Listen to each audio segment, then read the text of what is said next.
Hi, I'm Katya. And I'm Rin. And we're here at the Commonwealth Center for Holistic Herbalism in Boston, Massachusetts. And on the internet everywhere, thanks to the power of the podcast. Woo! All right, let's start with our reclaimer real quick. Just like always, we want to remind you that we are not doctors. We are herbalists and holistic health educators. The ideas discussed in this podcast do not constitute medical advice. No state or federal authority licenses herbalists in the United States, so these discussions are for educational purposes only. Everybody's body is different, so the things that we're talking about may or may not apply directly to you, but we hope that they'll give you some good information to think about and research more. And we want to remind you that good health is your own personal responsibility. The final decision whenever you're considering any course of therapy, whether it's discussed on the internet or prescribed by a physician, is always yours. All right, so this week on the Holistic Herbalism podcast, let's talk about herbal home nursing basics. Yes. Taking care of humans. Yes. So there's a lot going around right now. We're all focused on Corona for obvious reasons, but that's not actually all that's floating around. There are two different strains of the flu right now that are really bad, and regular spring colds as well. And if all that wasn't enough, seasonal allergies are starting to kick off.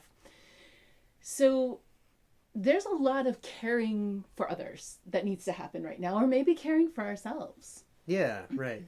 And the guidance that's coming out from medical authorities is to stay home unless you're seriously ill. And the main idea there is that we don't need to overload the hospitals. We need to kind of spread out the rush of people coming in there as much as possible. And so that means that if you're anything less than critical or severe, maybe, then we're trying to do as much home management of illnesses as possible and as is safe, of course. Yeah.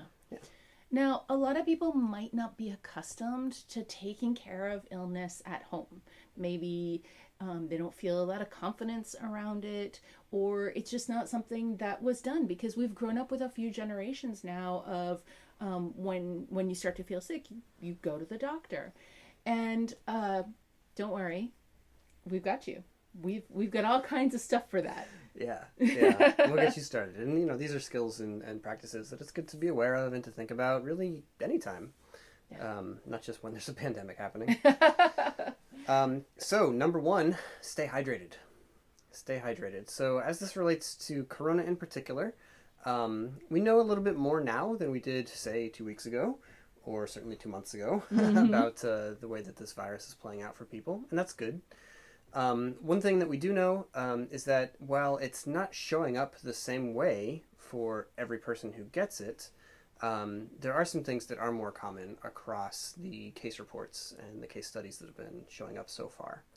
And one of them that's consistent with this illness and really every other major illness, respiratory illness in particular, is that we need to keep people hydrated if they're going to have the best outcome. Yes, actually, and this is true for the flu too. Most of the time when people end up in the hospital because of the flu, it was because of dehydration, like that there was a dehydration aspect to their illness. And that's not 100% of the time, but very frequently that is the main driver of someone needing to seek higher medical care. So again, since we're trying really hard to make sure that we don't need to end up at the hospital so that they can not be overwhelmed by cases that could be managed at home, one of the things that we really need to do is stay right on top of hydration. Yeah. Okay, so if you're home alone and you're trying to take care of yourself, that can be a lot harder than if there is somebody there with you who's feeling relatively good and can be bringing you a nice hot cup of tea every half an hour. Yeah. Wouldn't that be nice? Wouldn't we like that every day? That would be wonderful. And if you are home with other people, ideally you're not sick at the same time so that you can be bringing each other tea throughout the whole duration. That would be excellent. Right, yeah, that happens with us a lot. It's like first, I don't know, one of us will get sick. One of us, we'll pick one, take turns. Sick for a few days or a week or whatever, and then be like, okay, and then we swap somewhere towards the end. Like if your curves intersect, you'll be all right. But yeah, so if you think that you might be getting sick, or if you're just concerned about it and want to plan ahead, if you are alone, there are some things that it's really good to plan for in advance to make it easier on yourself. Mm-hmm. You know, one of the things is that when you're trying to hydrate, regardless of whether you're caring for yourself or other people, don't drink plain water. Plain water, it doesn't stick as well, right? So, And this is even more important now, where people may be kind of trying to get extra water and going to the shops, and some of them have run out, and so maybe you're like, I don't know, distilled water. That's fine. I'll just get that. yeah, That's like the extreme end of this issue that you're talking about. yeah, that distilled water, what that means is that there are no minerals in it. So there's no heavy metals in there, which are harmful minerals, but there's also no beneficial minerals in there either. Calcium, magnesium, a little sodium, Yeah. potassium, the stuff that should be in water that comes through the earth. Right, Because it's in exactly. the earth. Okay, all right. Exactly. So when water doesn't have mineral content, you can say that that water is thirsty. Is one way to say it. It wants to bind up with minerals, and the only minerals that it's going to find if you drink that water are in you. So that actually can have you feeling more thirsty and can have you dehydrated. It's like the opposite of electrolytes, right? Because it's sucking electrolytes out of you. Yeah. So we don't want to drink plain water. When we're really cautious about hydration, we want to put things in the water so that we make sure that the water is bringing electrolytes into us instead of that the water is sucking away electrolytes from us. Yeah, and herbs can help there. Right? Yes. So there, some of the first things we're going to think about are herbs like marshmallow root or hibiscus. Anything that you can just put a whole bunch of it into a bunch of water, even if it's just sitting out on the countertop or honestly in the fridge. There are some herbs that infuse really well in cool water, and these two are really standing out among them. Yeah. And that's really excellent because if you're home by yourself sick and you are just too exhausted even to stand up long enough to boil water, this is super easy. Just fill a bunch of jars with cool water, like regular room temperature water, and put in some marshmallow roots, some hibiscus, and just let them sit there. Like do that in the morning. Just line up a bunch of mason jars all filled with it. And then anytime you can drag yourself out of the bed, get a fresh jar and drink it. Yeah, right. Cool. There are other options here, though, too, for things that you can add to your water, and you don't all have to be doing this into cold water, right? Right. Pretty much any herbal tea that you infuse into your water is going to enhance it. It's going to provide some mineral content. Mm-hmm. Because, listen, even peppermint has a pretty profound amount of available minerals in it when you make it into a tea. Right. So that's great. And especially because right now, you might be stuck with the herbs you have on hand. Right. You might not be able to order herbs right now. You might not be able to get to your local herb shop. And so it's really important to recognize that literally if all you have at home is peppermint, that's actually fine. Peppermint has tons of great helpful stuff in there for you. Yeah, absolutely. Yeah, and there's other common things that you might have at home too, like lemon, ginger, a little bit of honey. Is that sounding like the kind of tea that you might really want to drink when you're feeling sick? Yes. Yeah. And it can be fresh ginger, it can be dried ginger. It could be fresh ginger that you left in the back of the fridge way too long and it shriveled up on itself. And now it's basically dried ginger. If you can chop it or tear it or whatever into a piece, put that in a cup, pour on some hot water, a little bit of lemon, a little bit of honey in there. Yeah. That has a lot to recommend it. We can go down the list of the anti-inflammatory and immune-boosting effects of each of these herbs, but it also just feels good and tastes pretty good and is pretty familiar. And these are fairly common ingredients that you may have around already. You might have some. Yeah. Another thing that you might already have, you might have some apple cider vinegar infused with herbs, or you might just have plain apple cider vinegar. Well, if you're not sick yet, you can put herbs in there now, and then you can just add a little bit of that to your water, just like a spoonful or 2 spoonsful, depending on how big your spoon is, and how big your cup is. Yeah. But I'm thinking like a tablespoon of vinegar to like a pint of water would be good. For sure. But again, these are ways that we're getting electrolytes into the water, and it doesn't even matter which herbs you infuse into the apple cider vinegar. So either put in the herbs you have or put in the herbs you like. And right now, because we're all sort of at home and maybe we don't have access to every single thing that we would like best or that we would wish that we had, literally just put in whatever you have. If it's peppermint vinegar, that'll be weird, but it'll be effective. You can mix a little honey in there too. Totally fine. Yeah. There are also mineral supplements that you might put into your water directly to address this concern about the empty water, right? And so this could be things like, there's a supplement we work with a lot called Mega Mag, and it's a magnesium supplement. It's got other trace minerals in there as well. From the same company, they make one called Concentrace, which is quite good, and you really only need a few drops of that if you're having a glass of water. It is in fact concentrated, yes. There's another magnesium supplement called Natural Calm that comes in a powder, and is pretty appealing and quite effective as well. Especially for kids. Yeah.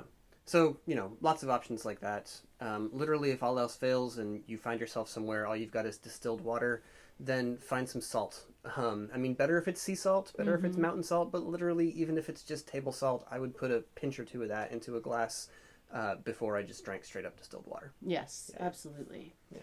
So the key here is drink a lot of fluids and keep them in your body by making sure that your fluids have something for you in them, that they are a delivery device. And one of the fluids that is like the most concentrated, most dense delivery device of minerals, electrolytes, nutrients, all that stuff is broth. When you're really sick, you may not feel like eating at all, and that's actually fine because digesting your food takes a lot of energy, and running a full-on immune defense campaign also requires a lot of energy. Right. So if you're eating broth or drinking broth, you're not just hydrating with something that has buckets of electrolytes, but you're also providing your body with really easy to absorb nutrients, minerals. There's protein in there. There's some fat in there. You can toss some vegetables in there or whatever you like, literally anything, but you might not feel up to even chewing it all. So you can strain it and just have the clear broth. That's fine. But it is such a good way to fuel your body and stay hydrated right on straight through sickness. And if you've never had broth for breakfast before, it sounds weird, but especially if you're sick, it's great for your body. Your body will be very happy about it. Yeah. So you can make big batches of broth ahead of time while you're feeling good, and then you can freeze it. Great. Super easy. Yeah, and especially if you're home alone sick, right. Or if you're not home alone but more than one person in your house is sick, it's hard to take care of other people who are sick. Then all you have to do is set it out on the counter and let it thaw. And that is such a blessing when you have your hands full of sick people. Yeah, absolutely. You can also buy bone broth, right? And that's a reasonable thing to have a stock of at home. We don't need stock. to be so we don't need to be hoarding or anything, but we do need to have what we actually need. Yeah. I always like to keep a couple of boxes of stock in the pantry. Obviously, I love to make it from scratch whenever we've got bones around, but sometimes you get sick unexpectedly, and sometimes you didn't have bones around for a while and you just got busy and didn't make any. So having some boxes of it in your pantry is a great idea. And since we're all home by ourselves right now, being socially distanced, and actually even saying that, I want to acknowledge that many people are not. Many people are on the front lines. They are making sure that we can all get groceries. They are providing medical care. They are delivering things that we can't go out and get for ourselves. And so if you have some bones at home and you are stuck at home, this is a great time to make big batches of broth and share with your friends who might be having to work right now and don't have time to make it for themselves and maybe don't even have time to go shopping for themselves right now. So yeah, taking care of each other. Yeah, and you can cook a bunch of good herb stuff into there from the very beginning. In this context, you're definitely going to want to add some seaweed. That will again boost up that mineral content, boost up that electrolyte intake, and also add a nice moistening demulcent effect all at the same time. So that's really covering all of the bases when it comes to making an ideal rehydration substance. And thinking in terms of stocking up, seaweed doesn't go bad. Yeah. So, that's something that you can always have on hand, and then it's there for you when you need it. Yeah. I mean, okay. I mean, you can't keep it forever and ever. Yeah, Eventually it goes off. But I mean, yeah, but it'll last for a year for sure. Sure. Refer to, we had a previous episode about this, about herbs to enhance bone broth. Let me just dig up the number of that for you. There we go. It was podcast number 108 from January 11th of this year. Herbs to supercharge your bone broth. Yeah, so we covered a lot in there about the seaweed, about medicinal mushrooms, a couple of medicinal roots and other things that make sense in there. So if broth is something new to you and you don't already have a complement of herbs you like to put in, start with that. Check that out, and we'll give you some good guidance there. Yes. All right, so stay hydrated. It's really, really important. Don't wait. If you're not sick yet, start hydrating now. Hydration is a habit, actually. Like making a plan in the morning that this is the tea I'm going to drink today, setting it up, getting it set up so that every time you walk in the kitchen, you're like, oh, right, I'm drinking tea today. Especially because you're off your regular schedule. Whether you are staying at home and trying to figure out how to work at home and juggle all the kids and whatever else, or whether you are working extra because you're an essential personnel right now, either way, we're all out of our regular schedules, our regular routines. So taking some time to set up the stuff that we need to stay hydrated whenever we have a minute is really important, and it's going to help you stay right on top of it. Because you might start to get sick for a couple of days before you realize, wait, I should be hydrating, right? The first couple of days of being sick, you're not thinking about hydrating because you're not yet thinking about that you might get dehydrated. And especially before a fever kicks in, you might not really, you may be like, I kind of have a cough. Oh, I kind of have a, but you might not realize. So start now, stay hydrated, and wash your hands. Well, yeah. Yeah, of course. Okay, so the other thing, next thing we want to talk about here is about managing fevers. Mm-hmm. So, first off, a fever on its own is helpful, right? A fever, as long as it's reasonable, which can have many definitions, but for this one, we're going to mean something like you can still operate a remote control or your smartphone as you scroll through your Instagram feed or whatever. Right. If you can manage that kind of a task, then you're doing all right. Right. Your brain is still functioning. You're not so hot that you can't think. You might be miserable on the couch, but if you can work technology, then you're probably still fine. Right. And we take this as a guide because baseline body temperatures vary, fevering body temperatures vary, and the maximum temperature that can be withstood by any individual varies, sometimes quite a lot. So we don't find it to be as helpful to base recommendations solely around what shows up on the thermometer as we do to base them around what's happening in the person's body and in their mind and in their ability to respond and to communicate, right? Yeah. Every body is different. Yeah. Yeah. Right. Okay. So if you're in that kind of a stage where you're fevering but you're still basically present and aware, then that's part of your body's defensive mechanisms. That's part of how your body is actually fighting off the infection, right? The fever is necessary for your body to be able to accomplish that thoroughly. Mm-hmm. So with that said, there are times when we might want to enhance a fever, when we might give ginger or cayenne or other warming herbs to bring the fever up and make it good and effective in that way. But I was going to say, one of the ways that you can know when it's time to do that is often if a person is huddling up in a blanket and they can't get warm, or if a person has chills, then that might be an indication that they are trying to get the fever going and they can't get it to where the body thinks it needs to be. Now, they might actually already be hot to the touch, but the body may be thinking, I can't get enough.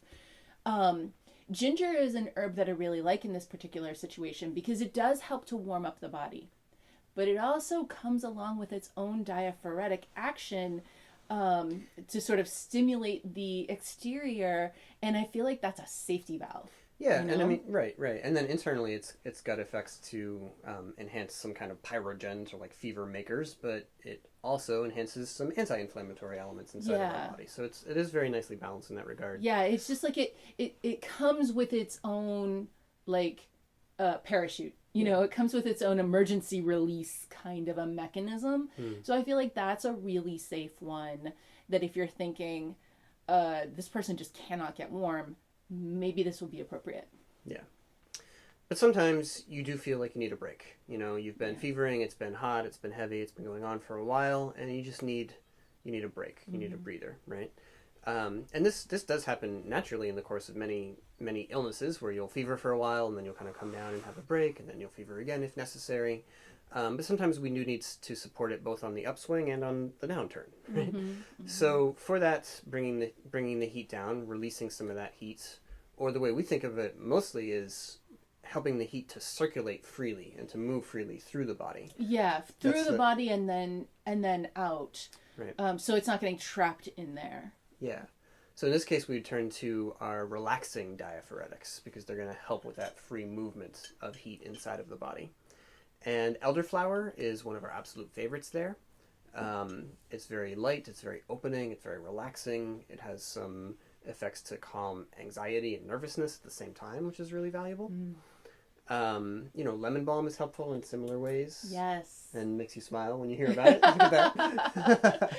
Oh, I was just thinking that Melanie Carpenter from Zachwood's Farm was writing a whole ode to lemon balm right now, and it was lovely. And yeah, lemon balm I think is often a little bit underappreciated, but this is a really lovely time for lemon balm, especially when you've had a really high fever for like a bunch of hours, and after a while it's exhausting to be hot for that long, and you're just like I just need a break, just take the edge off a little bit.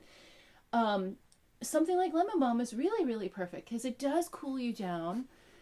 We can wrap you up with blankets again afterwards, but it will cool you down for a little while. But it comes, just like most of these herbs, it comes along with a really complex suite of phytochemicals that are not simply going to suppress the fever altogether. Right. It has a lot of immune action all on its own. So yes, you get a little bit of a break from the fever, but you're not getting it in sort of a very oppressive suppression kind of way. Yeah, exactly. It's just like, hold on, time out.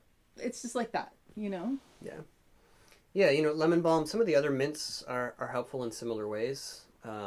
You know, and I mean by that in the mint family, so that would include things like peppermint, spearmint particularly, but also skullcap.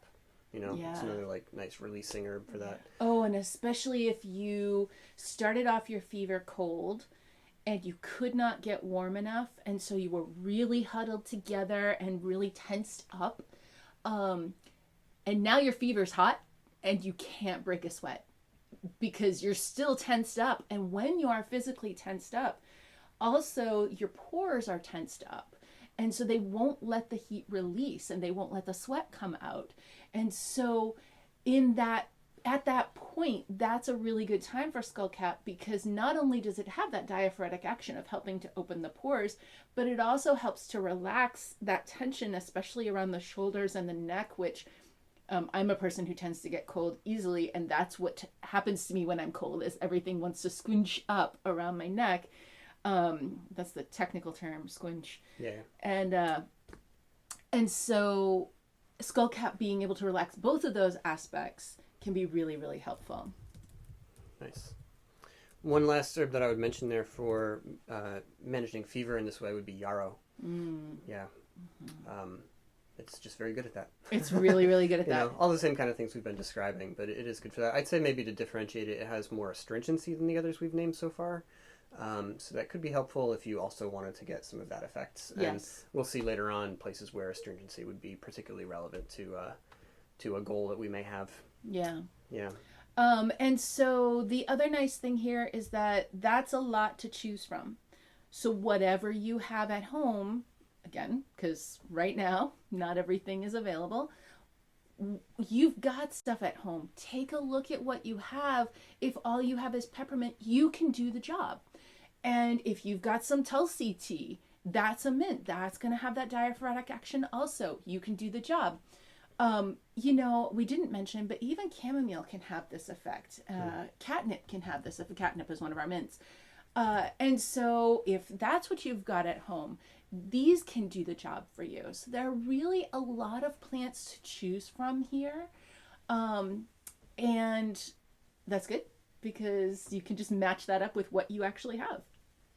Right on. And in the absence of that, there are still things you can do to bring down a fever, right? Mm-hmm. So a not hot but not cold either shower or bath or little soak can really do a lot to bring down a high fever. Mm-hmm. Definitely don't put people into actual cold water. It probably is going to feel warm to you while you're not actively fevering, right? But to the person who is actively fevering, it's going to feel pretty cool. Yeah. And we don't want to give them the chills or anything. We don't want to leave them shivering afterwards. Mm-hmm. And we also want to be ready with some blankets to wrap them back up in afterward. And again, this is the idea to give the body a little break, help you to relax a little bit, breathe easily. But oftentimes this is being done with the expectation that you are going to fever up again before you're actually done. Yeah. Mm-hmm. And so just a gently warm shower, which to a fevering person will feel cool. Mm-hmm. Be in there for whatever feels good. By the way, this is also a way to get some hydration in. Soaking in the tub for a long time, eventually you get pruny and shriveled, and that's not hydrating anymore. But for the first 10 or 15 minutes, you're taking in moisture. So this can help in two ways. Yeah, right. But that, and then again, as soon as they jump out, if you have a little heater that you can put into the bathroom so that the ambient temperature in the bathroom they're not going to be shivering when they get out of the water, get them dried off fast.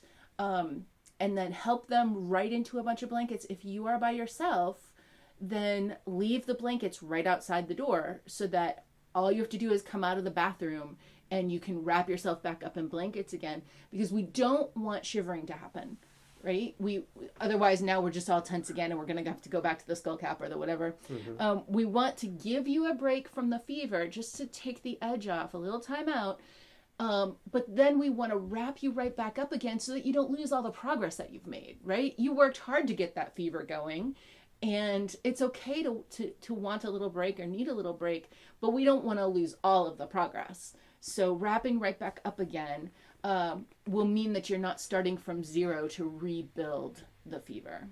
Yeah, right. And then again, to kind of make a quick circle back around to the hydration thing, soaking in a bath, soaking in a sitz bath, even a foot bath, it does help a bit. Mm-hmm. That is another really important way to hydrate people, especially if they can't drink right now. If they're really nauseous or something, then that may be necessary too. Mm-hmm. Yeah. If you are in a location that does not have a bathtub, or if you are so tired that you can't stand up long enough to take a shower, or even it doesn't feel like you can sit in a shower, then a cool foot bath, right? The rest of you can be wrapped up in blankets if that's what's comfortable, but even just a cool foot bath will help to draw the temperature down a little bit. And this can be very helpful, especially if you have a pounding headache going along with your fever.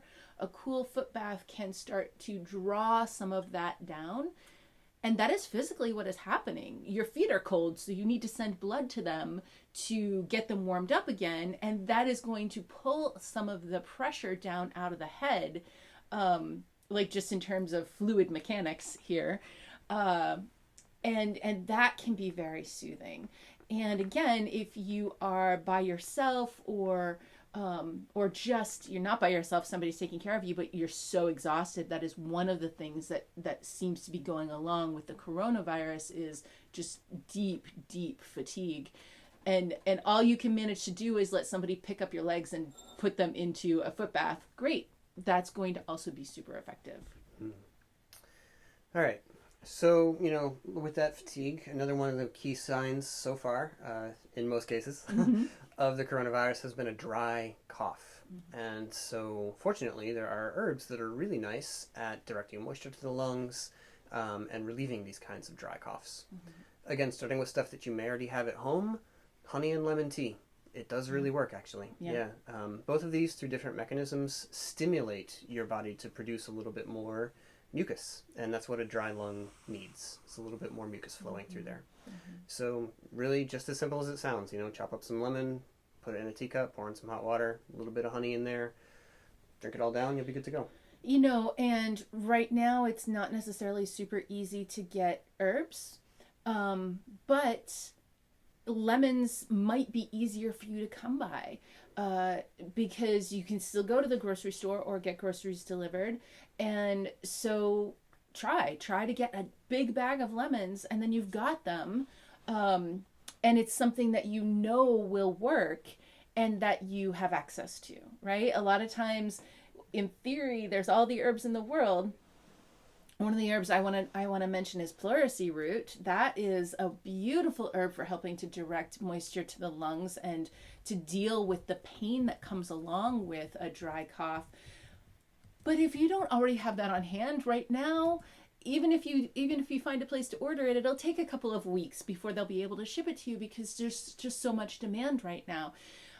But lemons you can probably get your hand on, right? And so that ability to work with what you actually have is really wonderful. Yeah. Now, if you've got some pleurisy root, go for it. Yes, yes. Right, make your decoction, or if you have tincture around, that's going to be a valuable ally for this stage, because pleurisy really does help to direct moisture toward the lung and can relieve these dry cough situations really well. Another herb that really helps with that, of course, is the marshmallow. Again, if you have the root, fantastic. Make some infusions of that. It's going to help a ton with bringing moisture toward the lung, really all your mucous membranes, even up in the sinuses to some extent. And like a really good slimy cold infusion, it will feel so soothing to the throat. And when you've got that dry cough, it's not just dry in the lungs, but it hurts in your throat too after a while, because it's just irritating every time. So this is going to be so soothing. Yeah. And if you don't have marshmallow, but you're in a place where some herbs are up already, I find it hard to believe. We saw some tiny, tiny little plants out there today. But... Yeah, I have seen the first dandelion flower. Yeah. It's like wish upon a star, except wish upon the first dandelion you see. Yeah, absolutely. Yeah. But I mean, we're hearing from students all over the country, and some of them are like, yep, we got plants. They're out here. In some places, all kinds of plants are up already. Yeah. And if you're a place where common mallow grows or hollyhocks grow, those are fantastic too. They're very, very close relatives of marshmallow itself. They're very close. Their attributes are similar. So, yeah, absolutely. Yeah. Mm-hmm. Cool. Another one, and this, again, you may have these growing around you. You may be able to find it. If you've got an apothecary or an herb shop, you may have some stashed away. But we're talking about wild cherry bark now. Wild cherry bark is really fantastic for the dry cough, because the dry cough is not producing anything, right? The dry cough is an irritation response. It's your body saying it's dry in here. It's irritating. This isn't how things are supposed to be. And you cough, and a lot of that is really just because the dryness on the mucous membranes irritates some nerves, and that triggers this cough reflex. Even though it's not getting crud up and out, even though it's not really helpful in that particular way. And so what wild cherry does, there's a couple things going on with it, but one of them is that it actually soothes those agitated nerves. It calms down the nerve that's sending that cough signal up to the brain and then back down to the muscles around here, and it's right. So it reduces the pointless coughing. Yeah. But the nice thing about it, though, is that it's not going to stop you from coughing if there is some phlegm to cough up, or if there is some productive thing to be done by coughing. It's not suppressing the cough, which is good because you might need to do that later. Yeah. It's just relaxing that irritation, right? That unproductive need to cough. Yeah. And that one, I mean, you may have just dried herb, and you can make preparations with that. Even cold infusions with this herb work really well. You could have the marshmallow root and a little bit of wild cherry bark, put it all into a jar, pour on cool water, let that infuse, stir it around a bit, drink it down. later on, that's a fine preparation with wild cherry. Some herbalists I know really prefer those cold water extractions of wild cherry, and some of them even say that you're going to ruin it if you make a hot water decoction. I don't go quite that far, because we've No. worked with wild cherry in decoctions for a long time. And Yeah, and they are very helpful. I think it's fine. Yeah. But anyway, just to teach the controversy, I guess. That one is one of the very minor disagreements amongst herbalists. Yes, So, yes. Anyway. You know, I'm thinking of a couple companions here, and that is cinnamon and ginger. Yeah. And if you don't have wild cherry bark at home, but you've got some cinnamon, a lot of the same actions, a lot of those same relaxant actions, and believe it or not, cinnamon is a demulcent. If you make a cold infusion, it will be slimy. And so that can have that same kind of relaxant effect. By the way, cinnamon, a really strong preparation of cinnamon, is also my favorite cure for the hiccups. I used to have just ridiculous hiccups. And cinnamon, a little cinnamon under the tongue, really works wonders. And the other ginger here, ginger doesn't have that soothing, moistening effect. It's not going to provide any kind of slimy aspect. However, it does have that antispasmodic effect, and can help to relax the nerve tickle that is causing the cough. So if you don't have wild cherry bark at home, these are two that you may have at home that could still be really helpful in that type of job. Yeah. Now, if you're an herbalist who works with some of these herbs regularly, or just knows about wild cherry as a preventative, you may have at home some wild cherry bark syrup. And if you do, you can take that on its own, but you could also make one of those cold infusions with the marshmallow, with the hollyhock, or whatever it was, and then just put in a tablespoon or two of the wild cherry syrup into that. That's going to work really well, and it's going to cover a lot of bases, right? You've got your moistening aspect, you've got the water content itself to bring in the hydration, and then you have that like soothing effect of the wild cherry bark. That's going to be really good at this particular kind of presentation. Yeah. Oh, I guess maybe one other thing. I will say that if nothing else, just a plain spoonful of honey can help a lot. Especially with that hacky cough, and especially I'm thinking about, you know, how your cough isn't that bad through the day, and then you're like, all right, it's bedtime, I've just got to get some sleep, and that's when suddenly the cough is just like possessed you, and there will be no sleep because you just can't stop coughing. Just a plain old spoon of honey, really, even if you don't have anything else, can make a big difference in that kind of a cough. Yeah, for sure. Okay, so not every cough is going to be dry. Yes. Right? Some might be different, so we're going to always try to respond to what's happening and keep responding as it changes.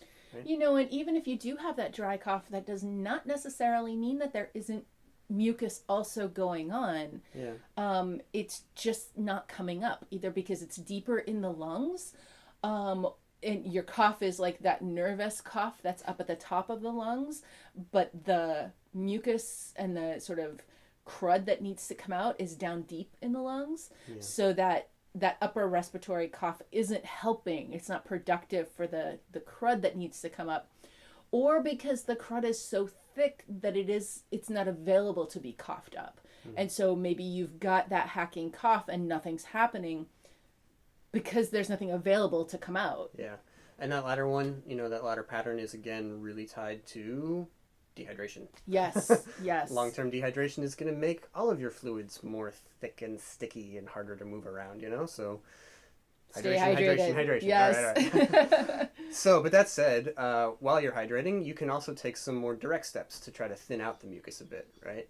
And make it easier to move around. So one thing that works really well is a super simple syrup made with garlic and honey.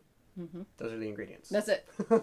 Chop up some garlic, put it in a jar, put some honey in it, put a lot of garlic in there. We want it to be super garlicky. Yeah. And the honey is going to suck all of the fluid out of the garlic, and now you will end up with a syrup that is garlic and honey, like essence of garlic. Yeah.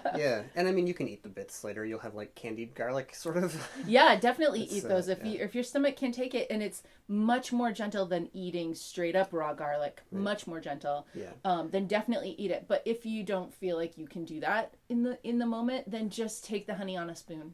Yeah. Yeah, I mean, it does make it a lot easier to take, even if you literally like chop it, pour the honey on, stir it around, wait like 5 minutes and take it. It will be so much easier than trying to eat actual raw garlic. Um, the longer you let it infuse there, the more mellow it will become, but it's still going to be potent. It's still going to be effective, let's say. And if you're not sick right now, this is the time to do it, right? Because you don't know when you're going to need it. Or how long do you have to stand at the counter to chop garlic? It takes a while. Right, takes a while. right. Yeah. If you're already sick, you don't want to do this because you're tired and you don't want to stand up chopping garlic for a long time. Yeah. In that case, onion in honey syrup would be better because it's faster to chop. A little easier. Yeah. And I mean, honey is maybe not as intense as garlic, but it's the same. Onion. Yes. Onion is not as intense as garlic. Honey is definitely not as intense. Okay. Onion is not as intense as garlic, but it's the same kind of herb. You know, they're There's a lot of phytochemical crossover. Exactly. Yeah. Yeah. Cool. Wait, one of the coolest things, speaking of phytochemistry, one of the coolest things about onion and garlic is that regardless of how you get it into your body, you have to excrete the volatile oil content of garlic through your lungs. It doesn't go through your pee, it doesn't go through your poop, it comes out of your body through your lungs. That's why you have garlic breath. And that's a major benefit here because you don't have to wait. Like it's not even just going through the bloodstream to the, like, well, it is. Yeah. But it's just not as slow as a lot of things is what I'm trying to say. It moves quickly. Because, you can eat food and then you can have garlic breath in like 20 minutes, Or less even. It doesn't take that long. So what I mean is that it's not going to wait like the 2 or 3 hours after you eat to be fully digested to then start moving around in your body. Right. This is something that transfers very quickly and is going to get up to the lungs and start moving out very quickly. So this is fantastic because as those volatile oils pass into the lungs to leave your body, you are receiving all of the benefits, all of the antimicrobial benefits of these volatile oils. Now, we don't have data yet about whether or not garlic can kill coronavirus, but we do have data that it is really good against lots of other kinds of pathogens. And remember that coronavirus is not happening in a vacuum. If you do come down with it, you also have a bunch of other crud in there. Like, it's not like just exactly one virus has been invited to the party. There are other opportunistic bacteria and viruses and whatever else that have been hanging around just waiting for a chance to get a foothold. And so when we get sick, we think we blame it on one particular thing. I have the flu, I have whatever.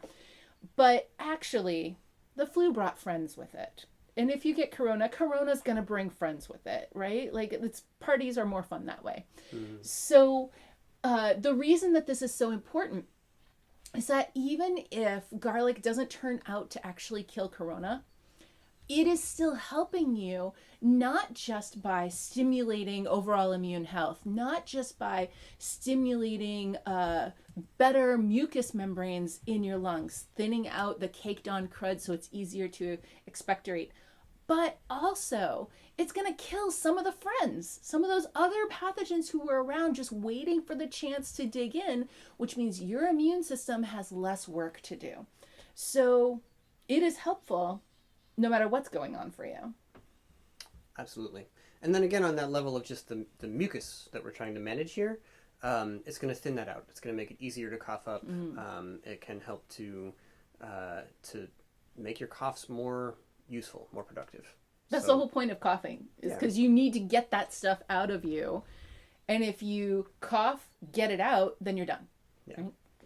Right. So yeah, garlic and onions are fantastic for that. There are other common kitchen herbs that are helpful here as well, like thyme, oregano, right? So these, if you drink them in tea, you get similar kinds of effects. They won't give you garlic breath, obviously, but they will affect your lungs in such a way as to thin that mucus and make it easier to motivate and to expectorate. So that's a fantastic way to go with it. But what we like to do is to do a steam with our thyme. And if you listen all the time, you might be like, you might have just been waiting They're gonna say it. They're gonna say a thyme steam. It can be an oregano steam. It can be yes, a Monarda steam. a peppermint steam, I mean, whatever you that's fine. have, oregano, anything. But the reason we say it so often is because it works. It just works. Yeah. Yeah. So yeah, like you were saying, all those different herbs, things that have a strong smell to them, those volatiles, you throw them into the pot, you breathe them right into your lungs, you get them where they need to go. They help out in a lot of ways, right? Antimicrobial, but again, here focusing on that idea of managing your mucus integrity or viscosity, right? Like we have to get it to that helpful place where it's not too thick, not too thin, just right, Goldilocks kind of situation. And between the garlic, the honey, the steaming, the thyme, tea, all of that kind of stuff, that works really, really well to get you there. So there's fancier herbs in the world, but I mean, again, think about things that you may already have or that you know you can get access to easily. Right. And remember, if thyme is too sharp for you because you're feeling a lot of irritation in the lungs, and it just doesn't feel comfortable, then go with chamomile. Go with lavender. Lavender is a much more gentle steam than thyme. Still has a lot of the same phytochemical profile, but it just isn't as sharp when you breathe it in. And frankly, I mean, even doctors and nurses will tell you to sit in a hot, steamy shower because the steam itself helps to loosen up the mucus. Right. When we add herbs in there, we are adding extra skills to that steam. So now the steam is not just loosening up the mucus and raising the temperature a little, but also carrying in these antimicrobial phytochemicals, carrying in these volatile oils that will help to break up the mucus and also help to stimulate the immune action in the lungs. But even if you're looking at your herb supply and you're thinking, I don't really have enough herbs to be able to use any of them for a steam, then just use the hot water. Yeah, right. And also when you make a cup of tea, right, then just like hover real close to it between sips. Just hold it right here. Breathe in the steam that's coming off of your tea. It's not nothing. It does count. Absolutely. Yeah. Absolutely. Okay, cool. So to close things out, we just kind of want to review some basic home nursing care ideas that can actually make a ton of difference here when you're sick or when somebody with you is sick. And the first one is to change those sheets. Yeah, it might seem silly. This is the sort of stuff where I like to think about Florence Nightingale, right? This is the woman who started really sort of started nursing. It used to be that if you went to the hospital, you had to take a nurse with you. You had to take somebody in your family who was going to care for you. And then Florence Nightingale really created, and to say that she created the profession of nursing, I mean, nurses have been around forever. We have been nursing one another forever, but she made it into a profession and sort of like codified it. And so much is on one hand super basic. Obviously there is, especially in modern nursing, to be a registered nurse, there's a great deal that is very complicated. But some of the most important stuff is also some of the most basic. And so literally changing the sheets anytime that somebody sweats through them, changing the clothes that the person is wearing anytime that they sweat through them, doing that as often as possible, as often as is reasonable given your ability to do laundry, is really important. Just in terms of like when you sweat after a fever, it's not just water that's coming out of you. There's crud in there. There's crud from being sick. It's part of why it smells so bad. And removing that, your body, when you sweat that out, you're trying to get it away from you. And so we need to actually get it away from you and just change the bedding, change whatever can be changed so that the stuff that's right up against you is clean. Yeah. And it may be that changing the sheets is a good way to do that for you. It may be that having a few different pairs of pajamas that you can kind of cycle through is easier to manage. Sometimes especially when you're on your own, it's not the easiest thing to like haul off all of the sheets Oh my and goodness, pick yes. them up and carry them down the stairs or whatever. So like, if you don't normally wear pajamas to bed, then a night when you may be fevering is a good time to go ahead and do it. Even if it's just sweatpants and a sweatshirt, like it doesn't have to actually be pajamas. Yeah. It can be whatever. Right. Yeah, and especially because right now maybe you don't have laundry in your building and maybe you can't get to a laundromat. So okay, that's going to complicate things. But even if you have had a big sweat and you just can lay some dry, clean towels down over what you sweat on, so that you're separated from that. Sometimes in the middle of the night, that's the easiest thing. It's like you didn't realize it was going to happen. You wake up, you've had a fever, you've sweated, and now it's all clammy and cold and everything. And okay, so you like put down a big towel underneath you. Maybe you can flip over the top couple of blankets and have something dry against your body. That's going to be so much more comfortable and better for your recovery process. Definitely don't just lay there in the wetness. Right. Because you're going to get chilled if you do that too. Yeah. And so clean and dry will help you to not get chilled, to not just sort of be kind of festering in that stuff. Again, planning ahead. If you live alone, or you expect to be alone, then think about getting your house tidied up a little bit. Honestly, like doing chores as as coronavirus preparedness. I mean, it's real. Honestly, like you want things to be organized, easy to get at. You want to know where your whole stash of towels is and how many blankets have you actually got to work with here, and like. Right. It's the same as ever. When there's a disaster or a difficult time, you want to know what your resources are and be able to access them as you need them, right? That might mean going through your herbal medicine cabinet and being like, all right, I'm going to put these right on the table. I'm going to put these right over here so that they're easy to get at. I'll see them when I'm a little groggy, not all the way present. It's just easy to grab and open and take, okay? So as much of that setting up as you can do now, that's going to help. And yes, that does include doing the dishes, right? Cleaning the rooms a little bit. Getting all your laundry done. Mm-hmm. Yeah.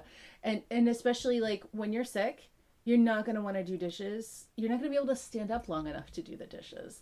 So do them all now and stay right on top of them while you're not sick, so that when you are sick, you can just pile your teacups. Like there's space for you to pile the dishes that you don't want to do while you're sick. It sounds so silly. It sounds like something like, yes, mom, but it really will make a difference, especially if you're alone, in terms of being able to get through being sick with the most efficient process possible, because you were really ready and you didn't have to wade through a bunch of things that are in your way. Yeah. All right. Another thing, and this, Florence will tell you, so don't just take our word for it, but it is actually important to air out the rooms, right? Mm-hmm. Especially a room where someone's going to just be sick, and they're going to stay in there for a while. We want to air out that room at least once a day. Air out all the rooms in the house once a day, This is... I kind of want to say this is not the time to fret about the heating bill, but I know that so for some people it really is that time, and man. Because some people aren't getting paid right now, and even people who are, like, sometimes you're just right on the margins. And so it's hard to say, like, well, I don't want the heat to go out the window. But on the other hand, we have to get all of those germs are in the air, and we need to do something to release that and to change the air in the room. And even though that does mean that the heat will go out the window, try to do it when the sun is high so that you lose the least amount of heat. But it is really important to have fresh air and to have air exchange, really throughout the whole house, but especially in the spaces where the sick person or people are hanging out. Definitely. Yeah. Right. And, if you're the sick person here, then we don't want you to open all the windows in your sick room and just hang out there shivering and waiting 10 minutes or whatever. You can open the windows, you can close the door on that room, you can go to another one, and just kind of wait for a little while, come back in, close it all down, bundle up again, you know. Yeah. Don't catch a chill is kind of a recurring theme here. Yeah. All right. Yes. All right. Yes. And then while we're at it, we can add things to the air. Mm-hmm. And so, you know, we talk a lot on the pod about smells good, and that's our little concoction. Super simple. You know, you've got a liter size or so, could be bigger, whatever, but like a spray bottle. And you put in some water in there, and then just like a bunch of drops, 10-ish drops is usually plenty, of essential oils. We like lavender and rosemary. We like cedar. We like sage, pine. Whatever smells good to you goes into the smells good. And then you give it a good hard shake and spritz it all over the everywhere. Shake it several times as you go through that process because you want to keep those volatiles or those essential oils dispersed in the water, and they have a tendency to kind of float to the top and clump up there. So just shake it a bunch, spray it around, shake it some more. And that works really nicely to clear the smell in the air, but also to add these, you know, airborne, aromatic, antimicrobial, and immune stimulating plant chemistry into your world. I mean, it's like having a steam in a spray bottle, you know, basically. Yeah. Very good quality incense can help in this way as well if it is not irritating to you. If it makes you cough, then don't do that. But as long as it is good quality, as long as you know that it's not adulterated with like weird things, it's just the plant resins, then that is another way to get the volatile oil content aerosolized, to get it into the air and breathe it in. If you have a really wet, damp cough, then this might be very soothing because it will it'll provide some dryness. If you have a dry cough, this might be irritating. You might prefer the spray bottle method. Or just when you do your steam afterwards, open it up. Like when you're like, okay, I'm done with the steam. Not all the smell is gone. So just leave it so that it can evaporate the rest of it into the air. Yeah. And, you know, as we've said before, maybe not in this pod, but other times, like, if you don't drip snot into your steam water, so bring your handkerchief, but if you don't drip snot in there, then, or sweat or whatever else, then you can drink that tea, you can soak your feet in it, you can pour it right into the bathtub you're about to get into. Yes. You could take that whole pot, and now this is the base for your bone broth batch you're about to make. You know, there's things to be done with that fluid. Don't toss it capriciously, I guess. So, you know, the big thing here with all of this is to stay on top of it, right? Don't wait to hydrate until you're super thirsty. Don't wait until you're feeling sick to think about what herbs you could gather together to help you out. Right. Plan ahead, get some stuff ready, and then you'll just be in a much better spot when it comes down. And really be thinking, if you are a person caring for others, then set a timer, and every hour, every half hour, show up with a beverage and make them drink it. And they'll be like, I don't wanna, because that's what happens when you're sick. You don't wanna. But get them to drink it. And if you are alone caring for yourself, then make sure that you set up the beverages, but also, even though you're going to be tired, as long as you are awake, if you're sleeping, then sleep. But as long as you're awake, then push yourself a little bit every hour, every half hour to go and refill your glass. Because it's really easy to let this get away from you, especially if you're the one sick and you're trying to take care of yourself.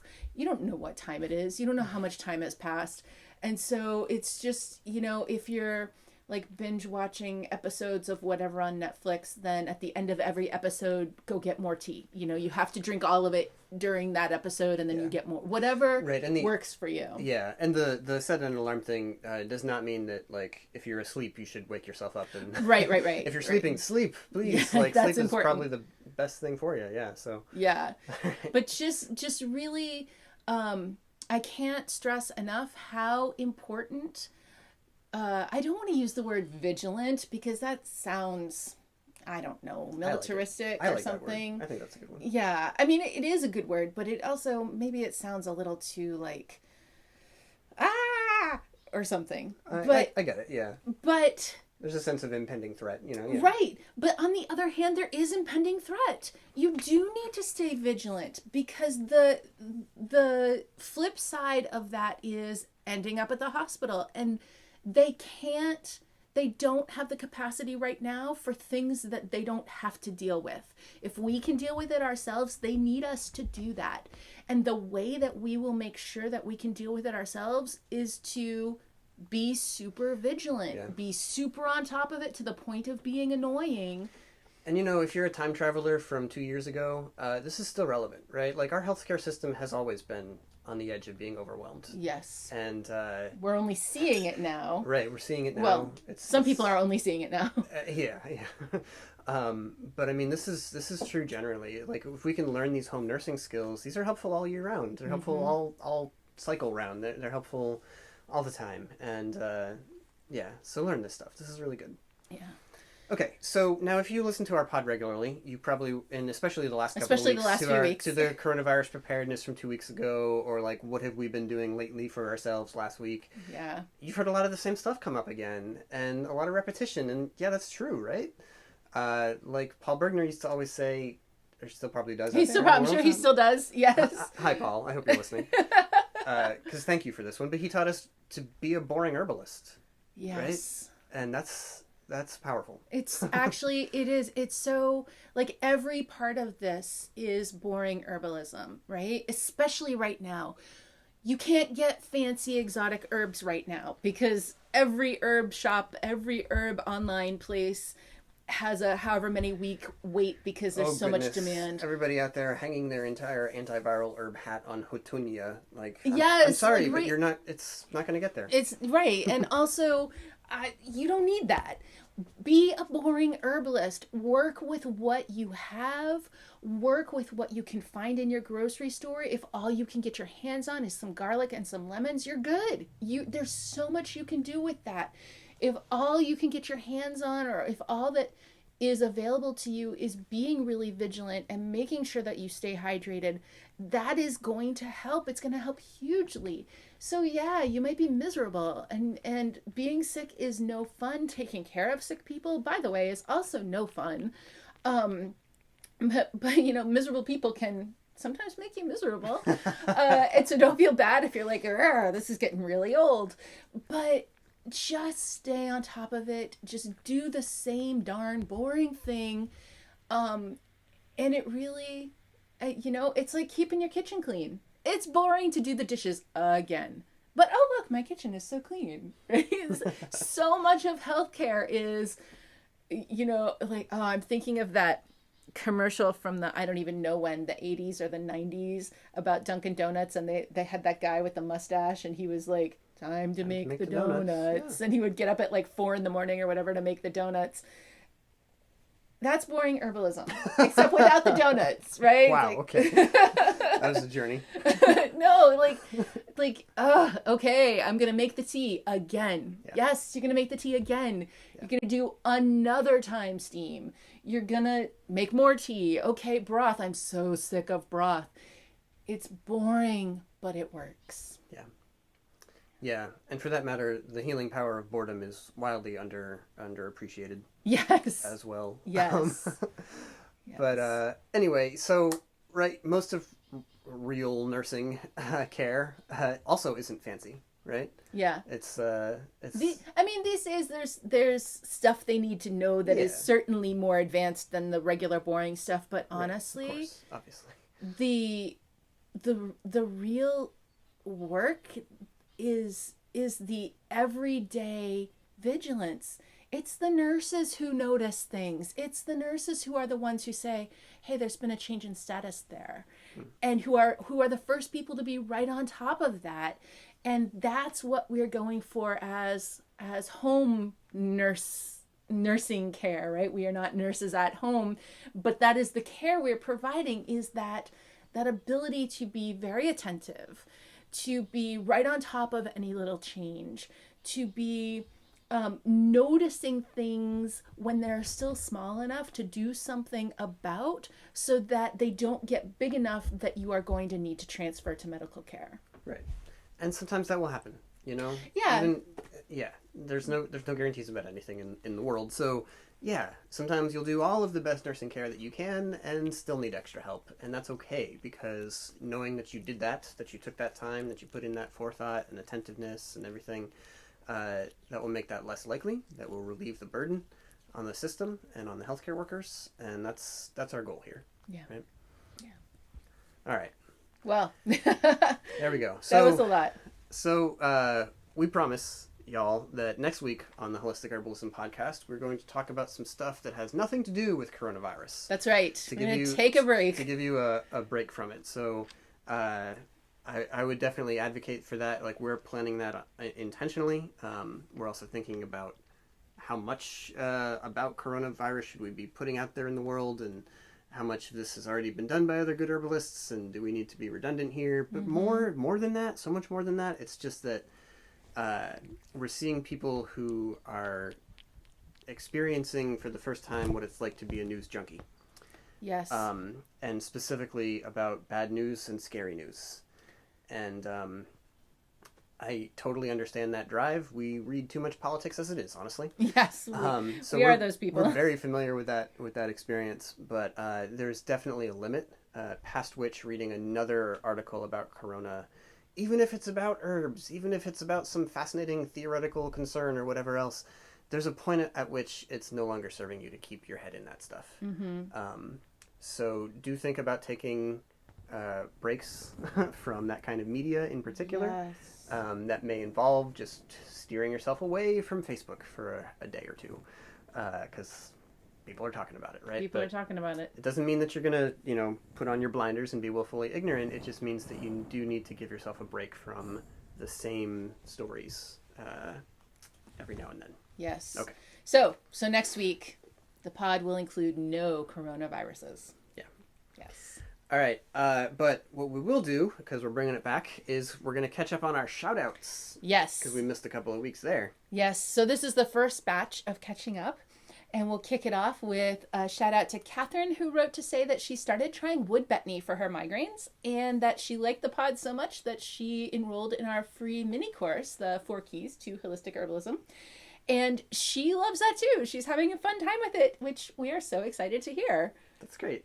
Yes. We have a shout out for Gabriella, who asked about corona and about immunocompromised individuals in particular. Also there to Susan and Brooke, who both said that the Corona pod was helpful and calming, which we were super grateful to hear. But especially both of them were really excited because they're already enrolled in several of our online courses. And they were so excited as they were listening to the pod that they were like, wait a minute, I know some of this stuff already. And that they had already internalized a lot of that information from the courses that they're taking. Yeah. That's always good. Yeah. That's what we like. That's what we want. Yes. In the world, yeah. We've got one for Lisa, who listens to the pod while she delivers the mail. Wow, we're excited to keep you company and also extremely grateful for your service. Yes. Now and always. Now and always, but especially now. Yeah. Yes. Yeah. My Elderberry Fairy on Instagram says that they've been crushing on us, and that is just about the sweetest thing ever. Aww. Yeah, all right. Nice. All right, so to CH Creations, Bluma Greenwich Herbal, Jewel, I think that's how you say it, to Mallory and to E. Meyer 2710, who all wrote us reviews on Apple Podcasts. Thank you. That helps folks find us. That helps them find our podcast. Yes. And if you want to spread the herby goodness of our podcast or of our online courses or our blog, I just put out a blog about elderberries and the whole cytokine storm issue that has been running around Facebook, explaining all of that. So however your friends would be interested in hearing, the ones who would be, tell them about the pod, tell them about the blog, tell them about the online courses. And that helps to spread the herby goodness and hopefully some calm in a world that really needs it right now. For sure. Yeah. All right, folks. So that's it for us. We'll be back next week with some more Holistic Herbalism podcasts for you. Until then, take care of yourselves. Take care of each other. Drink some tea. Stay hydrated. Stay hydrated. And wash your hands. All right. Bye-bye.